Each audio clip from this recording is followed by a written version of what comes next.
지금요, 복직하면 또 계엄 일으킬 위험이라고 했는데요. 정 변호사님, 저 궁금한 게 있어요. 네, 뭐요? 정청래가 그때 방화범 아니에요? 방화범요. 탄핵 심판정에서 우리나라 만세 목매이는 듯 울먹이기도. 자, 정 변호사님, 저 장면 한번 보세요. 네, 정청래가 말입니다. 1988년 9월에 자기가 안기부에 끌려갔던 경험을 이야기를 했어요. 네. 1988년 9월에. 네. 그러면서 계엄을 보고 그날의 공포를 느꼈답니다. 네. 자, 그럼 제가 질문할게요. 1988년 9월이면 어떤 때예요? 1987년도예요. 이미 60민주화 운동이 있었고요. 그 다음에 그해 12월에 대통령 선거까지 했고, 그 다음에 국회의원 선거도 새로 해가지고, 당시에 여소야대 상황이었어요. 그런데 그때 안기부에 끌려갔을 그 당시가 무슨 계엄이 있었습니까? 그럼 뭐예요? 그러니까요. 그래서 제가, 아니, 얘가 나이가 되게 많나 하고 따져봤어요. 네. 저보다 한 살 많더라고요. 1965년 4월 18일생으로 되어 근데 있으니까, 뭐예요? 예. 학번으로 치면은, 84학번 내지 85학번 정도 되는 거예요. 그러니까 대학교에. 그러니까 얘가 지금 88년 9월 달에 안기부에 끌려갔다고 얘기를 하는데, 지가 계엄 상황을 경험한 적이 있어요, 없어요?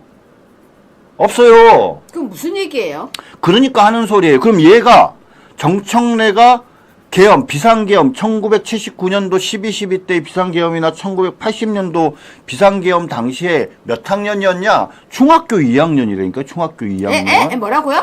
중학교 2학년 때예요. 몇 년도가요? 그러니까 1979년도, 80년도 이때. 근데 왜 그런 거예요? 그거 기억한다는 얘기예요? 뭔 얘기예요? 그러니까 그때 지가 당시에 만약에 전두환 정권 때, 또 12.12 때, 5.17 때 그때 만약에 계엄이 있었다. 그럼 자기가 계엄에서 뭘 경험했을 거예요? 계엄이 무섭다는 걸 경험했나 보죠. 어린 나이에 정서를. 그러니까 아무것도 지가 그 나이 또래에 실제로 계엄이라는 것이 선포됐을 때 여러분들 중학생이 도대체 무슨 계엄의 두려움을 느껴요? 아무도 아니야. 그리고 1988년도 9월에 안기부 끌려갔을 때는요, 민주화가 이루어지기 시작한 때예요. 계엄 때도 아니야. 근데 왜 그때 12월 3일 날 안기부에 끌려가는 공포를 느껴요? 1988년도 9월 달은요, 계엄 당시가 아니라니까요.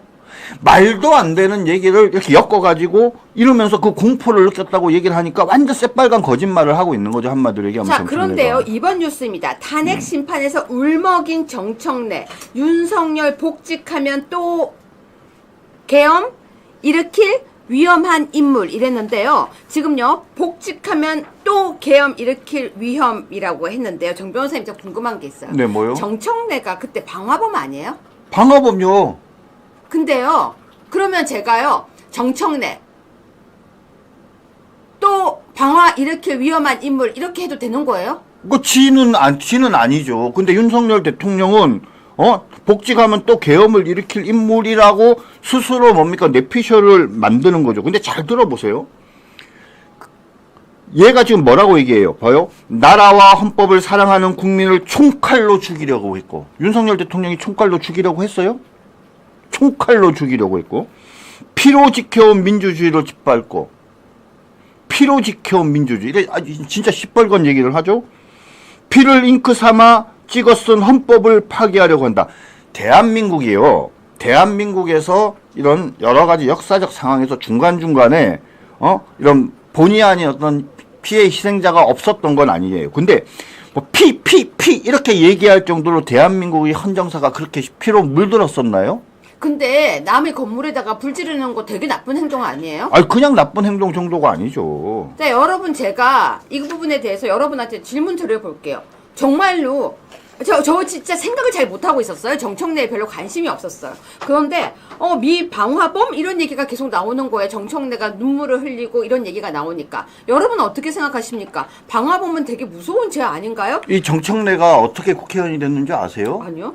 이거 탄돌이에요. 그 유명한 탄돌이. 탄돌이가 뭐예요? 노무현이가 당시에 탄핵을 막 유도해가지고 열린우리당 만들어 놓고 탄핵을 막 유도해가지고 열린우리당이 일당이 됐을 때 네. 정말 그때 보도 듣도 못한 사람들이 수많은 국회의원들이 탄생을 했어요. 그걸 탄돌이라고 하는 걔네들을 거예요? 탄돌이라고 해요. 일명 탄돌이. 얘가 바로 그 2004년도 선거에서 국회의원이 된 애예요. 잠깐만요. 근데 변호사님 저거요. 저기 미국 대사관 난입 테러네요. 그러니까요. 문화원이 아니고 대사관이었군요. 여러분 생각을 해보세요. 미 대사관에 불을 지른 방화범이 어떻게 사면을 받아갖고 아니 진짜 어떻게 테러 사건인데 잠깐만 저 우리 PD님이 센스 있게 저걸 또 찾아주셨어요. 예. 정 변호사님 진짜 저러고 보니까 테러범이 어떻게 국회의원이 됐어요? 그러니까요. 저런 사람이 근데 저기 당시에 다 사면을 받아가지고 그냥 유도된 탄핵에 휘말려가지고 노무현에 그래갖고 151명이가가 열린우리당 국회의원이 돼서 일당이 됐지 않습니까? 그때 한 100명 가까운 탄도리가 생겼는데 그 탄도리 중에 뭡니까? 바로 미 대사관 관저에 난입해서 불까지 지른 정청래 같은 사람이 국회의원이 된 눈이 안 거예요. 보여요, 여기서 좀. 대학생 6명 미 대사관저 난입 승용차 몰고와 담장 넘어 그리고 사제탄 터트려 거실 점거 모두 5발 쇠파이프로 난동. 아니 그러면 저 사람이 형이 뭐였어요? 저기 나오네요. 징역 2년에 자격정지 2년. 그러면 형을 살다 나온 거예요? 아니 제명 보세요. 국가보안법 위반, 집시법 위반, 특수공무집행 방해 치상, 현주 건조물 방화 예비, 폭처법 위반, 총포 아니 옆에 그 총포 도검, 화약류 단속법 위반. 그다음에 또 뭡니까? 화염병 사용 등에 관한 법률. 자, 저거랑 말입니다. 요번에 그러니까 자, 정 변호사님 지금요 저기 나오는 죄명 보니까 저건 중대범죄 맞죠? 중대범죄죠. 요번에 좌파들이 그 서부지원 문제를 갖고 막 말하고 하는데 비교가 안 되잖아요. 비교가. 아니 근데 쇠파이프 등을 소지하고 화염병 6개, 사제 폭탄물 4개라니까. 네, 저거 받으세요. 저거 폭탄물 받으세요. 4개. 네, 감사합니다. 네, 그 보이세요? 사제 폭발물 4개. 잠깐만요. 쇠파이프 등을 소지하고 차량 지붕을 밟고 높이 3m 가량 담을 넘어 대사관지로 들어. 사제 폭탄을 터뜨렸대잖아요. 아니 그러면 저렇게 했던 사람들이 지금 국회의원 돼 있는 거예요? 그렇죠. 정청래가 국회의원이 된 거라니까요. 잠깐만 저랬던 정청래가 탄핵 심판에서 지가 울먹였다고요? 그러면서 뭐 복직하면 또 계엄 일으킬 위험한 인물이라고. 여러분 위험한 인물이라고 표현을 했는데 정청래가 저렇게 했던 거에 대해서 제 진짜 여러분 제가 어제 사실 잠이 안 왔어요. 왜? 정청래가 눈물 흘리고 막 이런 거 보니까요 제가 와 진짜 가증스럽다. 진짜 인간이 참 애국가를 불러? 여러분 단어도 딸려요. 피로 지켜온 민주주의, 피를 잉크 삼아 쓴 헌법, 피로 쓴 민주주의의 역사를 피로 그게 아니고 진짜 여러분 사제폭탄을 만들어서 터뜨리는 사람이에요. 저게 제정신이에요? 어떻게 저런 사람이 국회의원하고 몇 선을 합니까?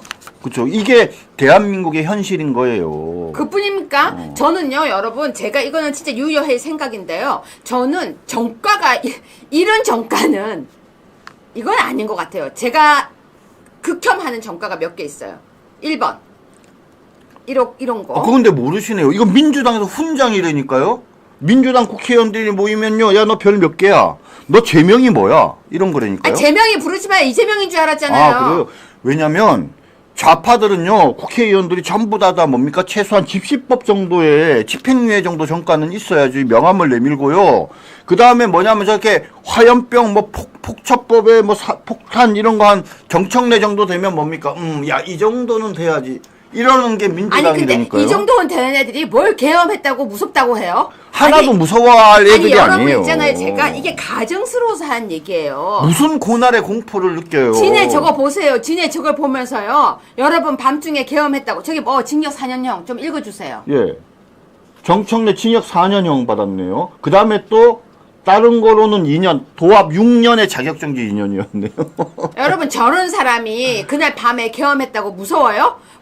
그래서 위험 일으킬 인물? 그러면서 울먹울먹 저것도 나오네요. 신호를 뿌리고 불을 붙였지만 바닥이 내화성 재질로 되어 있어 불이 붙지 않아 방화 혐의가 아닌 방화 미수 혐의로 기소됐대잖아요. 그러면 만약에 저기 카페트였으면 어떻게 되는 거예요? 그러니까요. 요번에 그 서부지원에 어떤 그 젊은 친구 하나가 거기 불을 지르려고 했다 서부지원에서 막 좌파들이 막 난리를 벌였잖아요. 근데 저기 비교를 해보세요. 더 심하잖아요. 쟤는요, 신호도 지가 뿌리고 불도 붙였다니까요? 지금 우리 동자승님이 저 정말 진심 어리둥절이냐는 거예요. 근데 제 표정 보면 진심이 느껴져요. 왜냐면 제가 정청래에 관심이 없었어요. 그러니까 저희 학번대와 정 변호사님 학번대가 좀 다른 게 저희 학번대는 저게 약간 뜬구름 잡는 얘기 같은 얘기였어요. 그리고 어머 저 선배 깜빵 갔다 왔대. 저기 보세요. 마포에서 친구랑 학원 개업해서 크게 성공했대잖아요. 똑같네요. 학원을 개업해서 크게 성공했는데 저게 뭔지 아세요?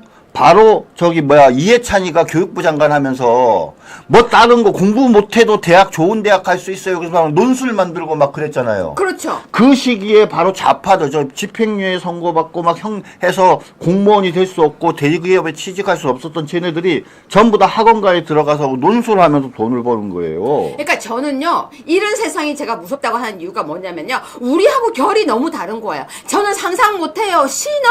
어머 저는 라이터도 못 켜요. 제가 라이터 키면 무서워서 라이터 말고 왜 그거 있죠? 이게 길쭉하게 생긴 거 저는 그거 써요. 라이터도 못 켜요. 이렇게 하면은 손에 불 붙을까봐. 근데 신호? 아까 무기 뭐 들어? 정말 결이 달라요. 우리하고 결이 다른데. 그런데 아까 보니까 이 정청래가 그 국회의원 선거하면서 신고한 게 허위 신고 같네요. 왜요? 왜냐면은 4년, 2년 선고 받았잖아요.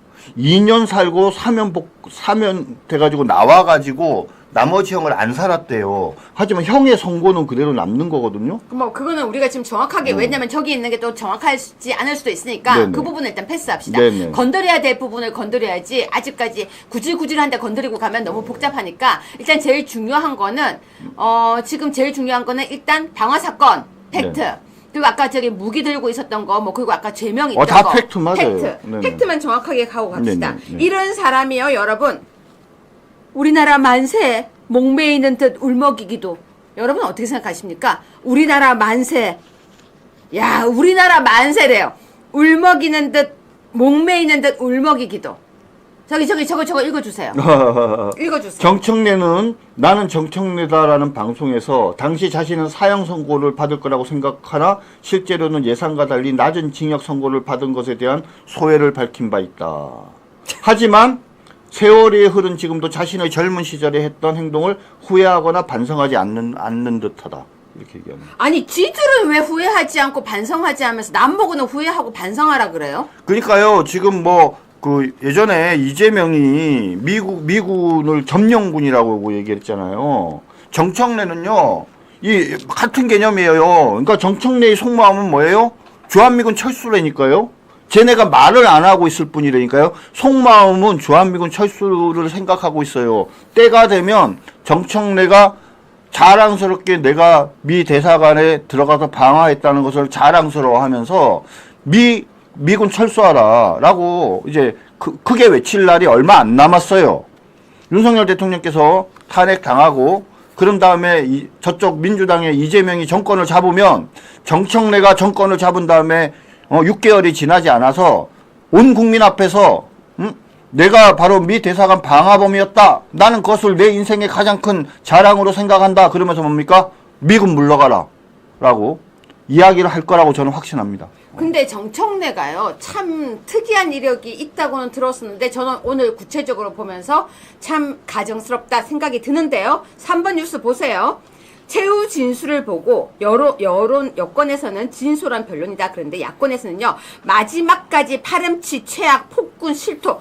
아니 있잖아요. 그 진의 얘기잖아요. 진의 얘기. 그런데 4번 보세요. 4번 보시면 윤석열 증오와 분노로 이성 잃어. 아니 어떡해요? 어떻게 저렇게 뉴스 제목을 달 수가 있어요? 일방적인 주장을 하는 걸 이렇게 그대로 이렇게 제목으로 만드니까 전후 사정을 모르는 시청자나 국민들이 볼 때는 어떻게 생각하겠어요? 근데 실제로 이 현장 영상을 보면 윤석열 대통령의 증오도 느껴지지 않고 분노도 느껴지지 않고요. 이성을 잃었다는 생각도 저는 안 들더라고요. 어떻게 이런 제목을 쓸 수 있는지 의문입니다.